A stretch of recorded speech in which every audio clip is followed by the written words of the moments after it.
Unified 911, anong matutulong namin sa'yo? Anya ti maitulong mi ken kapo. Anong may tatabang ko sa imo? Unsay akong ikatabang nimo? Ngini makadabang nami sel ka no. Sa anumang wika o dialekto, may tulong na darating sa iyo.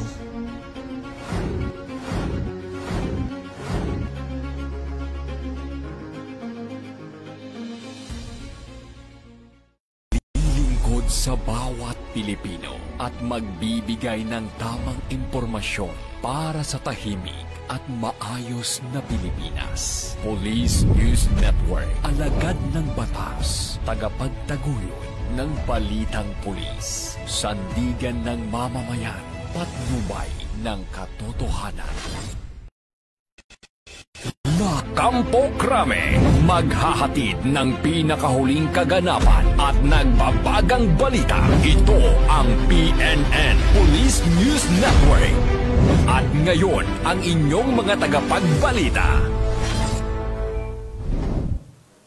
Magandang araw, bagong Pilipinas. Ako ang inyong alagad ng batas, tagataguyod ng Balitang Pulis, Patrolwoman Sari Bernales. Maghahatid sa inyo ng tamang balita, kwento ng pulis at serbisyo para sa mamamayan. At ito ang PNP News Online, ang pangunahing balita ng Police News Network, alagad ng batas, tagataguyod ng Balitang Pulis.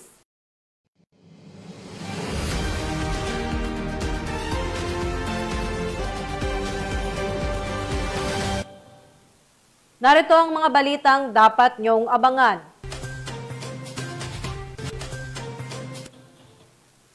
Dalawang individual na kumpiskahan ng 16 na milyong piso sa Zamboanga.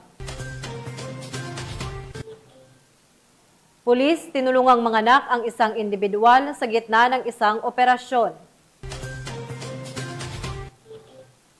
At mahigit 3,000 halaga ng ilegal na droga nasamsam sa Negros Occidental.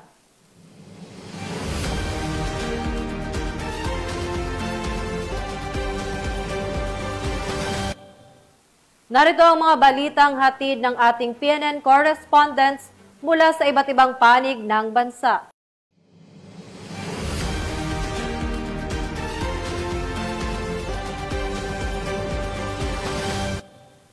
Simulan natin ang balita mula sa bahagi ng Luzon.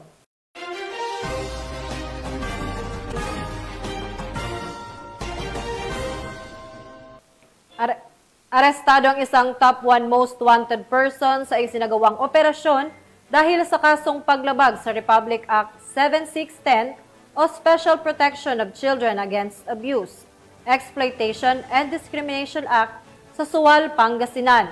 Police Corporal Joanna Marie de los Santos sa balita. Arestado ang babaeng ito na tinaguri ang top 1 most wanted person sa ikinasang joint operation ng Sual Municipal Police Station, Banban Municipal Police Station, Tarlac at Maritime Police Station sa Barangay Kamagsingalan, Sual, Pangasinan. Kinilala ni Police Captain John C. Ramos, officer in charge ng Sual MPS, ang suspect sa pangalang Marie, 36 anyos, isang housewife at residente ng nasabing barangay. Siya ay inaresto sa bisa ng warrant of arrest na nilagda ni Honorable Sara Bacolod Vidania de los Santos, presiding judge ng Regional Trial Court, 3rd Judicial Court, Branch 109, Capas, Tarlac. Haharap ang suspect sa kasong paglabag sa Republic Act 7610 o Special Protection of Children Against Abuse, Exploitation and Discrimination Act sa ilalim ng Criminal Case Number L-9770 na may itinakdang piyansa na 80,000 pesos. Matapos mahuli, agad na isinailalim ang suspect sa physical at medical examination bago tuluyang dalhin sa kustodiya ng Sual MPS para sa tamang disposisyon. Tiniyak naman ng pulisya na magpapatuloy ang kanilang masinsinang operasyon laban sa mga wanted persons upang mapangalagaan ang kapayapaan at kaligtasan ng komunidad. Mula dito sa Ilocos Region, ako ang inyong PNN correspondent, Police Corporal Joanna Marie de los Santos, alagad ng batas, tagataguyod ng Balitang Pulis. Maraming salamat, Police Corporal de los Santos. Habang nasa gitna ng emergency rescue operation, isang pulis ang tumulong sa panganganak ng isang residente sa sitio Alicabok, Barangay Orani, Bataan, sa isang hindi malilimutang eksena ng kabutihan at malasakit. Ang balitang hatid ni Patrolwoman Jilly Peña. Handaan ng pamunuan ng Police Regional Office 3 ang ikatatlo na yugto ng National Simultaneous Earthquake Drill 2025 na kung saan nilahukan ng bawat kapulisan dito. Sa layuning mas paigtingin ang kahandaan ng bawat kawani sa oras ng sakuna, matagumpay.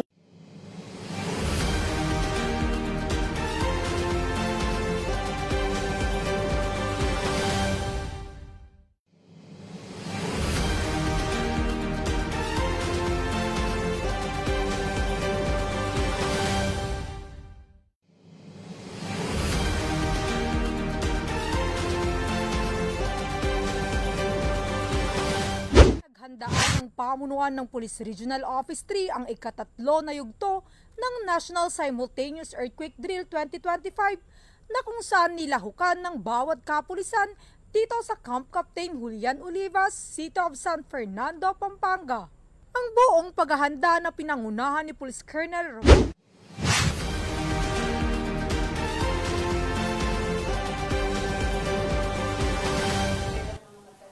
Hindi na nakapalagpas sa mga otoridad ang isang lalaking nakatalagang regional most wanted person sa isinagawang manhunt operation sa Barangay San Jose, Antipolo City.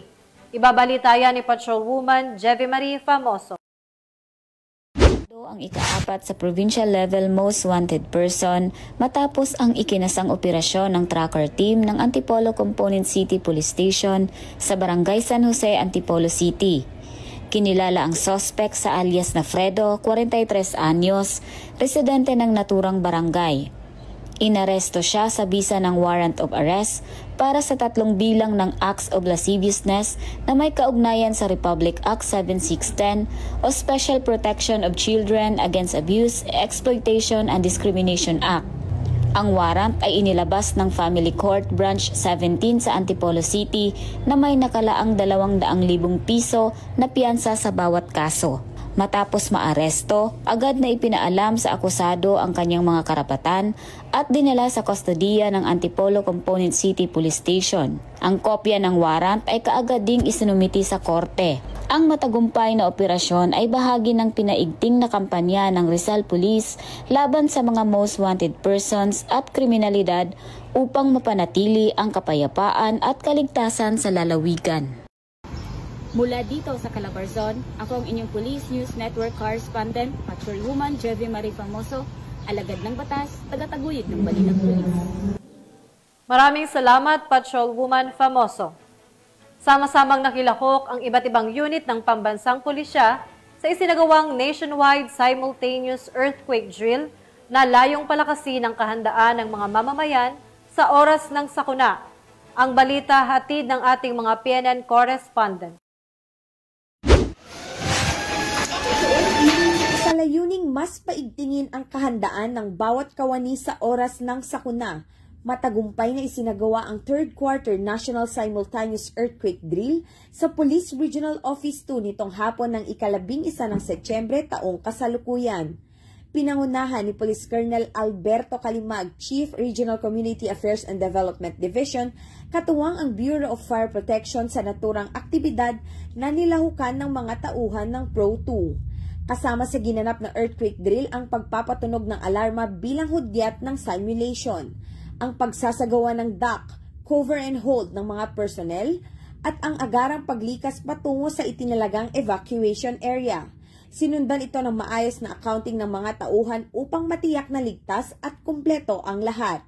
Nagbigay rin ng critics and assessment ang BFP personnel sa ginawang drill upang mapahusay pa ang mga pamamaraan at masiguro ang mabilis at organisadong aksyon ng Pro 2 sakaling maranasan ang aktwal na lindol. Binigyang diin naman ni Police Colonel Calimag na ang naturang pagsasanay ay hindi lamang formalidad kundi isang mahalagang paalala na ang kahandaan at disiplina ang susi upang mapangalagaan ang buhay at kaligtasan ng bawat isa.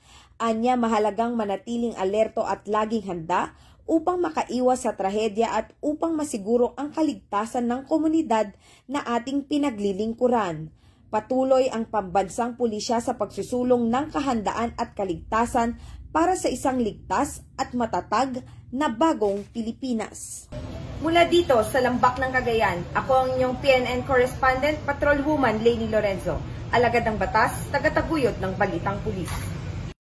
Ang Police Regional Office 5 o PRO 5 sa isinagawang third quarter nationwide simultaneous earthquake drill na ginanap nitong September 11 taong kasalukuyan, ganap na alas 4 ng hapon sa Camp General Simeon Ola, Legazpi City. Sa pangunguna ng Regional Director at aktibong partisipasyon ng mga tauhan mula sa iba't ibang unit sa ilalim ng PRO 5, sabay-sabay nilang isinagawa ang mga kaukulang hakbang sa panahon ng drill, gaya ng duck, cover and hold, bilang bahagi ng pagpapakita ng kanilang kahandaan sa mga pagharap sa mga sakunang maaaring maganap, partikular na ang lindol. Ayon sa pamunuan ng PRO 5, ang aktibidad ay bahagi ng pinaigting na hakbangin upang masukat, mapabuti at lalo pang mapalakas ang kakayahan ng kapulisan sa disaster preparedness at emergency response. Bahagi rin ito ng masusing paghahanda upang matiyak ang kaligtasan hindi lamang ng kanilang hanay, kundi pati na rin ng mamamayang kanilang pinaglilingkuran sa buong rehiyong Bicol. Ang PRO 5 ay patuloy na nakikisa sa mga pambansang inisyatibo na may kinalaman sa kahandaan at sa kalamidad bilang bahagi ng kanilang advokasya para sa isang ligtas, matatag at maayos na komunidad. Dito sa Legazpi City, Albay, ako ang inyong PNN Correspondent Police Staff Sergeant Quintana, alagad ng batas, tagataguyod ng Balitang Pulis. Matagumpay na isinagawa ng Police Regional Office Bar sa pangunguna ni Police Brigadier General Jason C. D. Guzman, Regional Director, ang third quarter National Simultaneous Earthquake Drill 2025 sa Camp Brigadier General Saripada kay Pindaton, Parang, Maguindanao del Norte. Nito lamang ika-11 ng Setyembre taong kasalukuyan. Sa pakikipagtulungan ng Bureau of Fire Protection Bar at ng Local Disaster Risk Reduction and Management Office, nakatuon ito sa pagpapalakas ng kahandaan at kakayahan sa pagtugon sa sakuna. Ito ay nagpapakita ng tamang pagsasagawa ng duck, cover and hold na mahalaga upang maiwasan ang mga pinsala sa panahon ng lindol. Kasama rin sa aktibidad ang mga pagsasanay sa post-earthquake scenario gaya ng search and rescue operations at medical response upang mapahusay ang koordinasyon ng mga ahensya. Bahagi ng nationwide drill na ito na mas mahalaga na kampanya para ihanda ang mga komunidad upang mabawasan ang panganib sa mga lindol at mga posibleng biktima. Pinagtibay ng mga pagsasanay ang mga kaalaman at kasanayan na kailangan para mabisang harapin ang mga sitwasyon ng sakuna. Ang aktibong pakikilahok ng ProBar, BFP Bar at iba pang sangay ng gobyerno ay nagpapatunay na nagkakaisang pagsisikap ng mga ahensya ng gobyerno upang tiyakin ang kaligtasan ng komunidad at kahandaan sa panahon ng emerhensya. Ang inisyatibong ito ay kakibat ng pambansang pananaw ng bagong Pilipinas tungo sa mas ligtas at mas handang bansa laban sa mga sakuna. Mula rito sa rehiyon ng Bangsamoro, ako ang inyong Police News Network Correspondent, Patrolwoman Maricris Algabre, alagad ng batas, tagataguyod ng Balitang Pulis.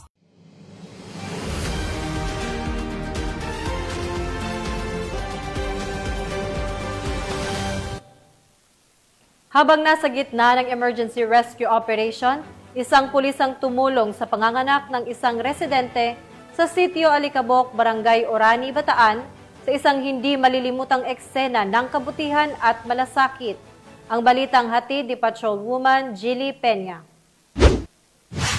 Isang hindi malilimutang eksena ng kabayanihan at malasakit ang naganap sa Sitio Alicabok, Barangay Bayan, Orani, Bataan nitong Miyerkules, ika-10 ng Setyembre matapos tumulong sa panganganak ang isang pulis habang nasa gitna ng emergency rescue operation. Kinilala ni Police Colonel Marites A. Salvadora, Provincial Director ng Bataan Police Provincial Office, ang pulis bilang si Police Master Sergeant Ronald Imperial, miyembro ng Orani Municipal Police Station. Ayon sa ulat, nakatanggap ng tawag mula sa 911 ang Orani MPS tungkol sa isang buntis na nangangailangan ng agarang tulong.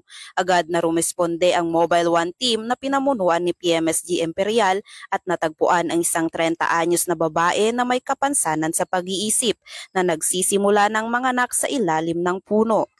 Sa kabila ng tensyon at panganib ng sitwasyon, ipinamalas ni PMSG Imperial ang kanyang kahusayan at malasakit. Gamit ang kanyang dating propesyon bilang registered nurse, maagap niyang tinulungan ang ina hanggang sa ligtas na maisilang ang isang malusog na sanggol na babae. Maingat niyang pinutol ang pusod at tiniyak ang kaligtasan ng mag-ina hanggang sa maihatid ang mga ito sa mas ligtas na lugar.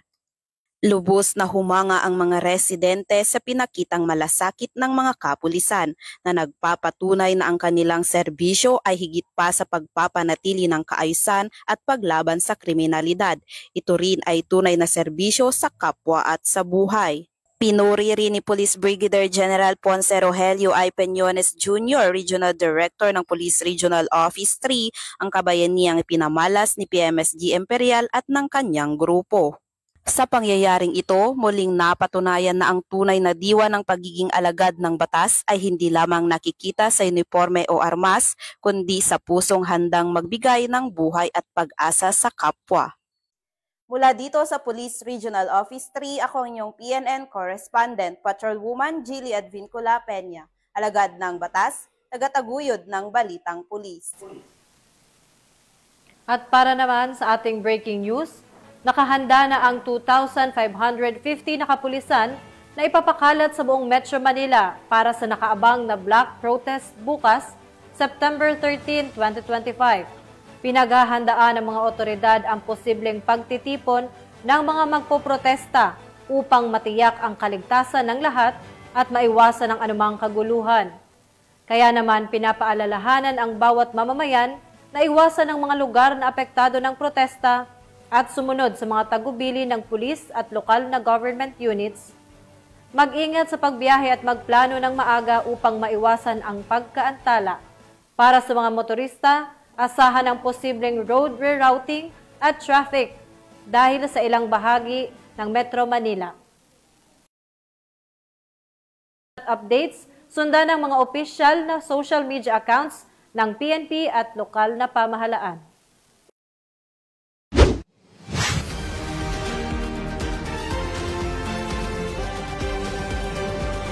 Bat ng mga kapulisan ng 68,000 pisong halaga ng ilegal na droga mula sa 2 menor de edad sa ikinasang buy-bust operation sa Cebu City. Yan ang tinutukang balita ni Patrolwoman Annalyn Canoog.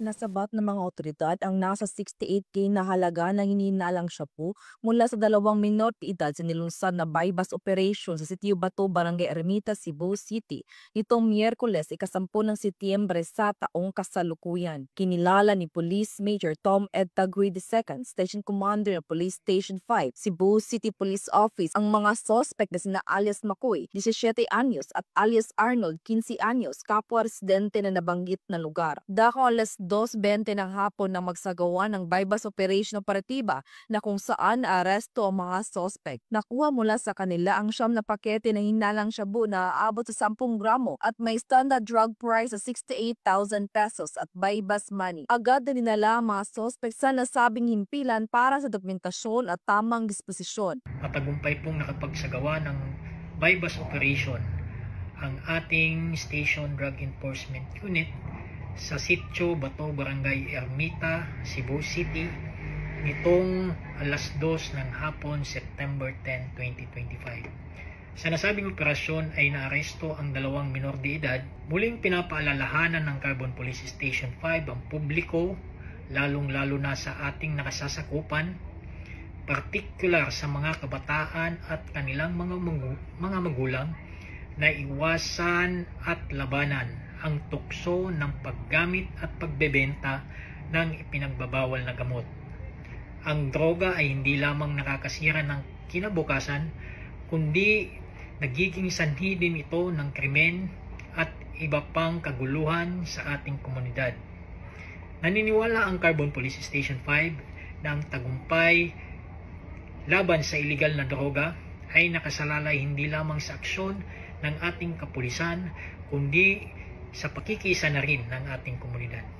Patuloy ang maigting na kampanya ng kapulisan laban sa iligal na droga bilang bahagi ng advokasya para sa ligtas at maayos na pamayanan sa ilalim ng bagong Pilipinas. Mula dito sa Cebu City, ako ay yung PNN correspondent, Patrolwoman Annalyn N. Canoog, alagad ng batas, tagataguyod ng Balitang Pulis. Maraming salamat, Patrolwoman Canoog. Nasamsamang mahigit 300,000 pisong halaga ng iligal na droga sa ikinasang buy-bust operation sa Sagay, Negros Occidental. Patrolwoman Ladylin Bansagon sa report. Ang dating miyembro ng Philippine National Police ay naaresto sa ikinasang buy-bust operation ng Police Regional Office Negros Island Region sa Purok Doldol, Barangay Poblacion 2, Sagay City.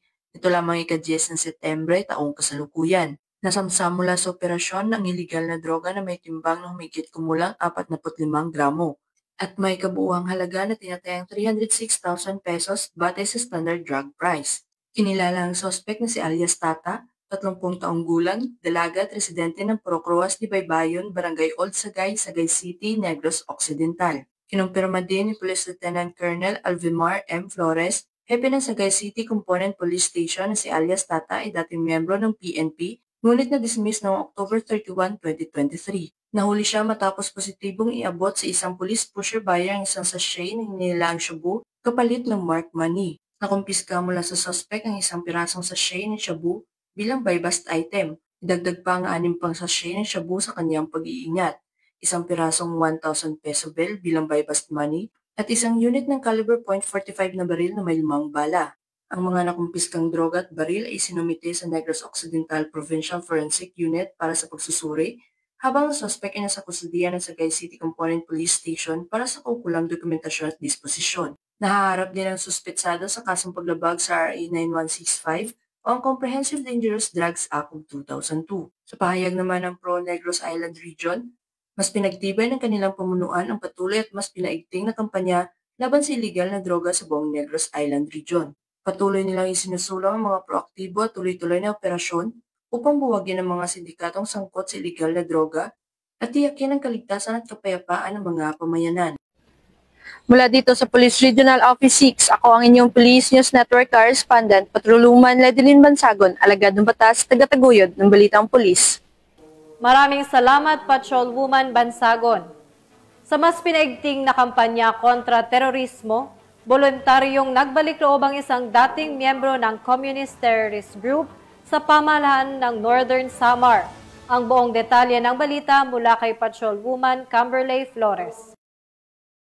Yung nagbalik loob sa pamahalaan ang isang miyembro ng Communist Terrorist Group sa Barangay Calachuchi, Catarman, Northern Samar. Ang pagbabalik loob ay resulta ng matagumpay na pakikipagnegosasyon ng mga tauhan ng 1st Northern Samar Provincial Mobile Force Company kasama ang Catarman Municipal Police Station. Samantala, nakatanggap naman ang nagbalik loob ng agarang tulong na bigas mula sa mga kapulisan. Ang nasabing surrendery ay nasa kustodiya ng 1st Northern Samar PMFC para sa kanyang posibleng enrollment sa programa ng ating gobyerno na Enhanced Comprehensive Local Integration Program o ECLIP. Patuloy ang panawagan ng pambansang pulisya sa iba pang mga miyembro ng CTGs na iwaksi na ang maling ideolohiya at pagbalik loob sa ating pamahalaan upang makasama ang pamilya, mamuhay ng payapa at patuloy na sumuporta sa mga programa ng ating gobyerno. Mula dito sa Police Regional Office 8, ako ang inyong PNN Correspondent, Patrolwoman Flores, alagad ng batas, tagataguyod ng Balitang Pulis.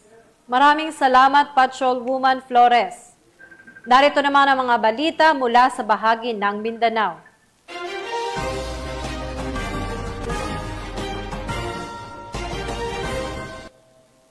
Naging matagumpay ang isinagawang anti-smuggling operation ng mga kapulisan sa Zamboanga na nagresulta sa pagkakahuli ng 2 individual at pagkakakumpiska ng 16 milyong piso. Ang kabuuan ng balita mula kay Patrolwoman Joyce Franco.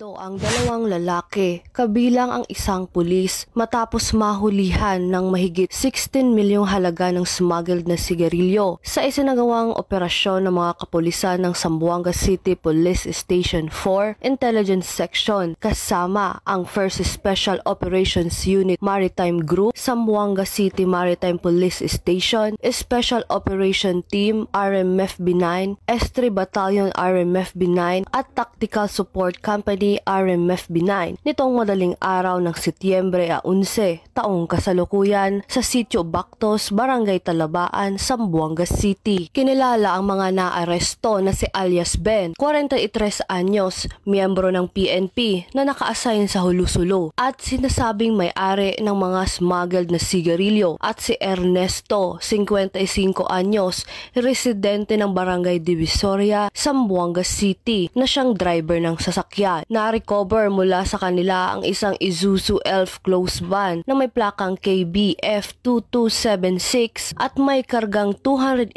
master cases ng iba't ibang brand ng sigarilyo na tinatayang nagkakahalaga ng 16,158,600 pesos. Ang mga sospek ay kasalukuyang nasa kustudiya ng Zamboanga City Police Station 4, habang ang nakumpiskang kontrabando at sasakyan ay isinailalim na sa Bureau of Customs para sa wastong disposisyon. Pinuri ni Police Brigadier General Eliezer P. Mata, Regional Director ng Police Regional Office 9, ang matagumpay na operasyon laban sa smuggling at binigyan diin ang kahalagahan ng pagpapatuloy ng mga hakbang kontra iligal na kalakalan sa rehiyon. Ayon kay Police Brigadier General Mata, malinaw na ipinapakita ng operasyon ang matatag na paninindigan ng kapulisan na protektahan ang maritime borders at pigilan ang pagpasok ng mga smuggled goods na nakakasama sa mga ekonomiya at lehitimong kalakalan ng bansa. Patuloy ang investigasyon upang alamin ang lawak ng operasyon ng smuggling at ang posibleng pagkakasangkot ng ibang pang personalidad sa naturang iligal na aktibidad.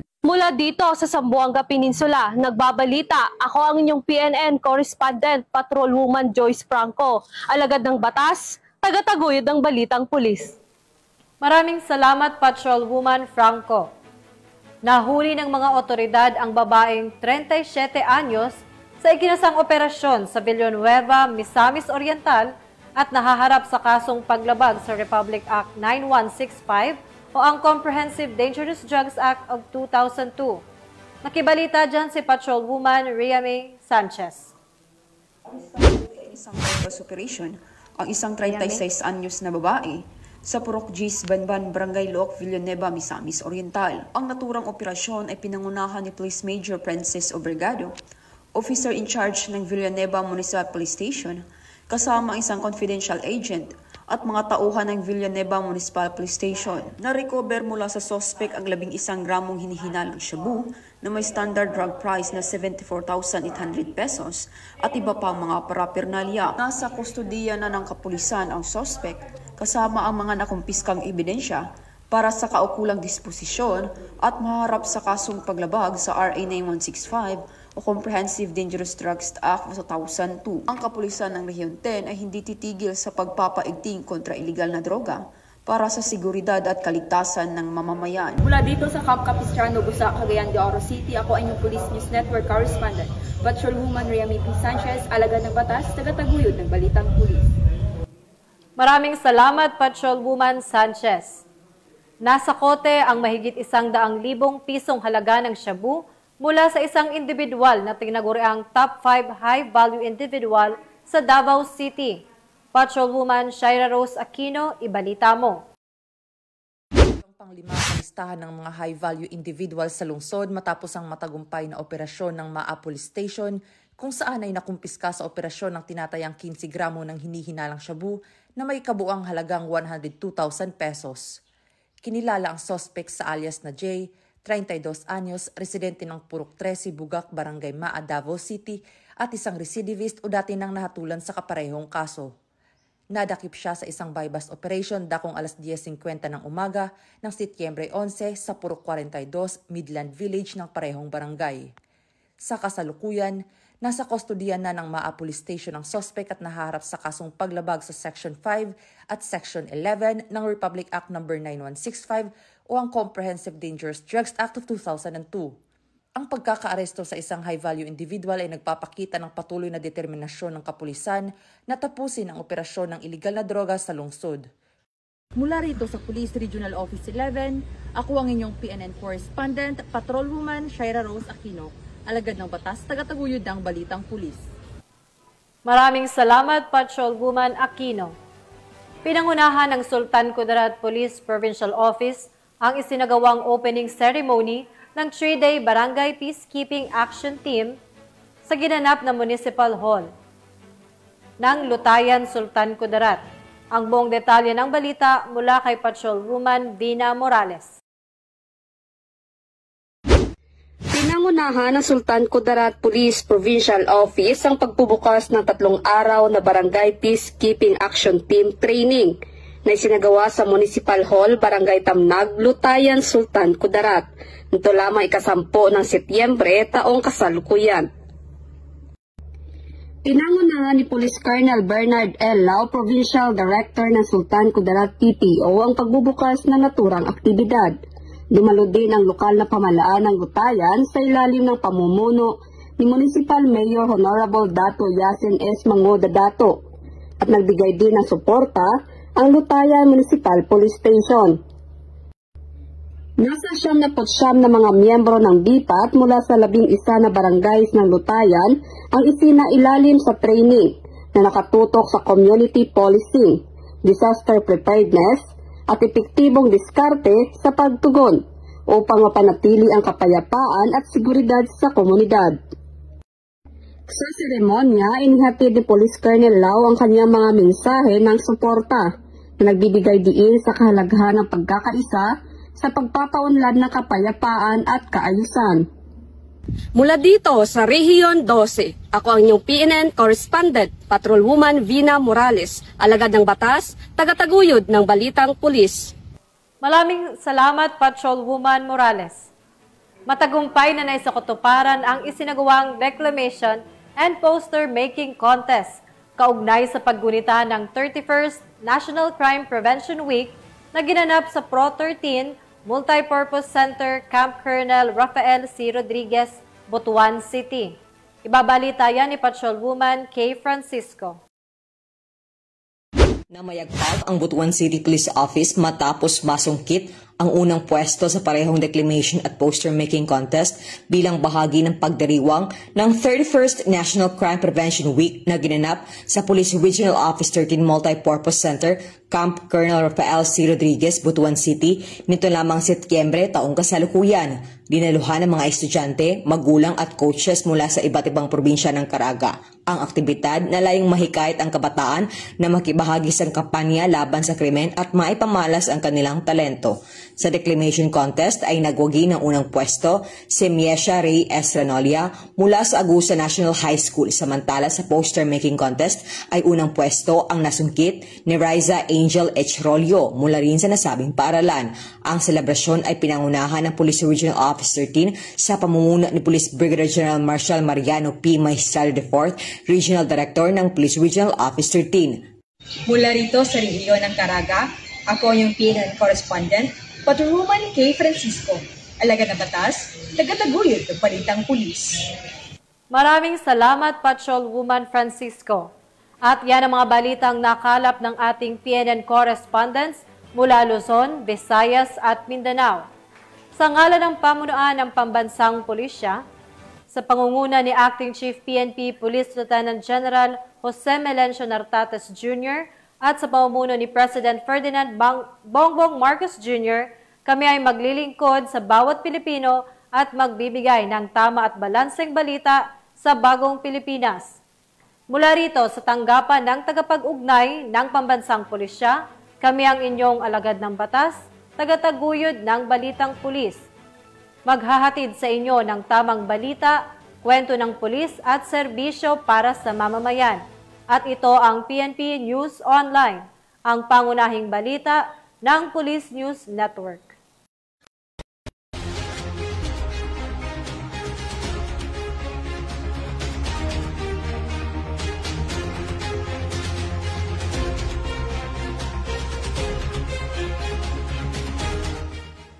Police News Network, alagad ng batas, tagapagtaguyod ng balitang pulis.